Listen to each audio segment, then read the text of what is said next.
రంపచోడవరం మరియు చుట్టుపక్కల అటవీ ప్రాంతం నుంచి నారింజ పళ్లను తీసుకుని వాటి నుంచి డ్రింక్స్ కు కావలసిన మెటీరియల్ ను ఎక్స్ట్రాక్ట్ చేసేవారు. సిట్రిక్ యాసిడ్ కోసం నిమ్మకాయలు, బెల్లం నుంచి వైట్ షుగర్ సొల్యూషన్ చేయడం, ఇలా అన్నీ కూడా సొంతంగానే తయారు చేయడం స్టార్ట్ చేశారు. కాకపోతే వీటికి అయ్యే ఖర్చు ఎక్కువ ఉండటంతో పెద్దగా ప్రాఫిట్స్ ఉండేవి కావు. మన దేశానికి ఇండిపెండెన్స్ వచ్చిన తరువాత flavoured companies, bottling companies, sugar factories ఇలా అన్నీ వచ్చేసరికి బిజినెస్ కూడా పెరగడం స్టార్ట్ అయింది. ఇలా కొంతకాలానికి రామచంద్రరాజు సాఫ్ట్ డ్రింక్స్ అనే పేరును కాస్త ఏఆర్ రాజు టానిక్స్ అని నేమ్గా చేంజ్ చేశారు.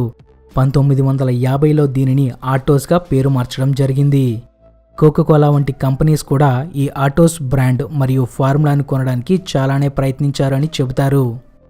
ప్రస్తుతం ఈ కంపెనీ నుంచి అనేక రకాల ఫ్లేవర్స్ అందుబాటులో ఉన్న మెయిన్గా ఆటోస్ ఒరిజినల్ అంటే గ్రేప్ ఫ్లేవర్డ్ డ్రింక్ 80% ఆటోస్